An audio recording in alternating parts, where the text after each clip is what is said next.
Dalam hal ini Siti Khadijah itu kemungkinan tidak menolak poligami gara-gara kekristenan, karena Kristen juga pada waktu itu tidak menolak poligami. Kristen itu baru menolak poligami pas zaman modern, baru menolak penjarahan pasca perang itu di zaman modern, baru menolak perbudakan pas zaman modern. Jangan tanya kepada saya sumbernya apa, karena semua sumber mengatakan hal seperti itu. Sebelumnya mereka melakukan itu semuanya. Di perjanjian lama poligami itu dibolehkan, di perjanjian baru tidak ada tidak ada dalil eksplisit boleh tidaknya poligami itu. Makanya orang-orang Kristen ada yang monogami, ada yang poligami. Bahkan Martin Luther mengatakan ada orang yang mau poligami terus dia katakan saya tidak bisa melarangnya karena di dalam Alkitab pun tidak ada larangan itu. Sehingga kalau Khadijah itu dianggap sebagai Kristen sebelumnya itu mungkin. Tetapi kalau alasannya adalah dia Kristen, salah satu indikasinya adalah dia menolak poligami, itu adalah sesuatu yang menurut saya keliru, ya. Ya, itu yang menjadi katanya, ya. Itu yang menjadi perkataan dari Guru Gembul ini. Sehingga kalau kita melihat argumennya, kita mulai iris sekarang ya. Kalau kita lihat argumennya, maka pola argumen Guru Gembul ini sebenarnya dia sedang membantah perkataan Buya Syakur. Saya kira itu konteksnya ya. Jadi dikatakan bahwa Siti Khadijah menolak poligami karena Siti Khadijah Kristen. Terus Guru Gembul mengatakan, oh tidak, dia menyanggah, dia tidak setuju ya. Karena zaman itu Kristen tidak menolak poligami. Nah, menurut saya ini adalah satu hal yang menjadi asumsi dia. Ya, karena dia mengatakan Kristen itu baru menolak poligami pada zaman modern. Dan yang kedua, semua sumber kata Guru Gembul itu mengatakan bahwa Kristen menerima poligami. Nah, disinilah saya kira kita akan membahasnya. Ya, mulai dari argumen dia dua ini, Kristen menolak poligami pada waktu zaman modern dan semua sumber mengatakan bahwa Kristen menerima poligami. Nah, apakah Kristen baru menolak poligami itu pada zaman modern? Itu pertanyaan kita. Apakah Kristen baru menolak yang namanya poligami itu pada zaman modern?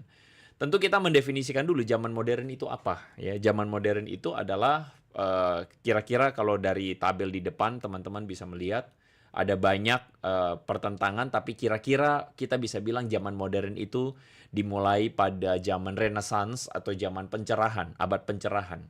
Ada yang mengatakan zaman modern itu ketika mulai ditemukan dunia baru, Amerika. Ya. Terserah apakah mulai dari abad 15 atau mulai dari abad 18, tapi zaman modern itu boleh kita katakan itu dimulai dari kegerakan atau kebangunan dunia barat. Ya. Bisa dikatakan demikian. Jadi zaman abad pencerahan dan sebagainya dan sebagainya. Sehingga ketika dia mengatakan kekristenan itu baru dimulai atau kekristenan itu baru menolak poligami itu pada zaman modern, buat saya ini adalah sesuatu yang patut kita uji data sejarahnya. Apa data sejarahnya? Nah, apakah sebelum era modern Kristen itu menerima poligami? Pada faktanya, sebelum era modern, kekristenan itu setelah atau sudah menolak poligami. Saya lampirkan kepada Anda perkataan seorang bapak gereja bernama Clement dari Alexandria. Dia itu hidup di abad kedua loh ya. Kan tadi zaman modern, kalau kita lihat dari tabel abad 15 atau abad 18. Ini abad kedua, jauh sebelum zaman modern. Clement dari Alexandria mengatakan the bishop atau pimpinan dari gereja itu adalah seorang yang menata atau mengatur rumah tangganya dengan baik. Consists of a marriage with one wife. Di dalamnya ada pernikahan dengan satu orang istri. Clement dari Alexandria dengan jelas mengatakan pernikahan satu istri. Lalu kemudian ada seorang bapak gereja yang lain namanya Tertullian. Tertullian ini hidup di abad kedua sampai abad ketiga. Dan dia dengan jelas mengatakan, we do not indeed forbid the union of man and woman. Kami dengan jelas-jelas tidak menolak atau melarang pernikahan lelaki dan perempuan. Therefore permitted, melainkan diperbolehkan, tetapi yet singly. Pernikahan monogami. For Adam, sebab Adam adalah satu suami dari Hawa. Dan Hawa adalah istrinya yang satu. satu perempuan, satu rusuk. Jadi jelas Tertullian di abad kedua dan abad ketiga mengatakan bahwa pernikahan itu monogami dan itu ajaran kekristenan, ya. Lalu tokoh yang ketiga, ada seorang dari Basil dari Kaisarea. Dia hidup di abad ketiga Masehi. Dia mengatakan bahwa those who are engaged, mereka yang terlibat dalam poligami seharusnya diekskomunikasi sampai 5 tahun. Jadi Basil dari Kaisarea dengan keras sekali mengatakan mereka yang hidup dalam poligami itu harus diekskomunikasi, dikeluarkan dari gereja. Dan sampai hingga mereka itu menunjukkan pertobatan yang nyata, ya. Jadi jelas-jelas kekristenan yang punya yang namanya sebuah tones menolak poligami, dan itu sejak abad-abad awal atau sejak abad-abad permulaan. Ini sangat berbeda dengan apa yang dikatakan oleh Guru Gembul tadi, ya.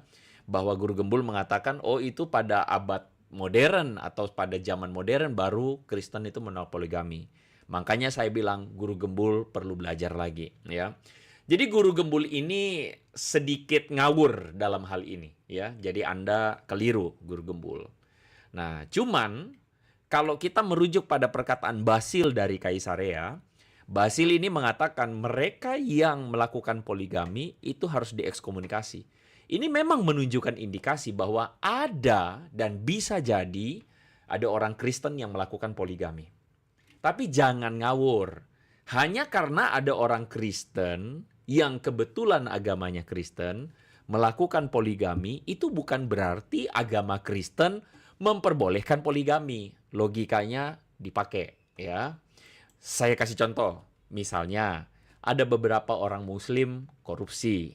Seperti kita tahu contohnya ada mantan presiden PKS, ya, seorang yang sangat agamis sekali dengan jenggotnya, ya, dengan jubah agamanya, atau misalnya dulu pimpinannya ACT itu, ya, yang aksi cepat tanggap mengumpulkan dana umah, ya. Seandainya ada orang Muslim yang korupsi, beragama Islam korupsi, kan itu bukan berarti Islam tidak menolak korupsi. Bukan berarti begitu, kan? Jadi, jelas saya pikir saudara-saudara Muslim itu jelas korupsi itu haram, ya. Jelas saudara-saudara Muslim itu mengatakan korupsi itu dilarang, ya. Tapi faktanya ada orang Muslim yang melakukan. Nah, orang yang berpikiran sehat tentu tidak akan berpikir karena ada orang Muslim yang melakukan korupsi berarti Islam memperbolehkan korupsi. Itu pikirannya nggak sehat, ya kan?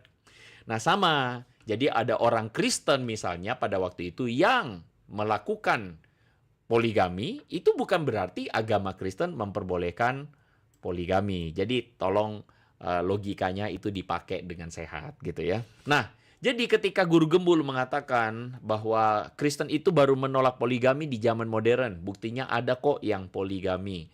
Itu perkataan yang tidak cerdas, ya. Itu perkataan yang tidak logikanya kurang jalan, ya. Dengan demikian ini keliru, ya. Nah, jadi saya kira ini satu hal yang penting tentang apakah orang Kristen baru menolak poligami di zaman modern.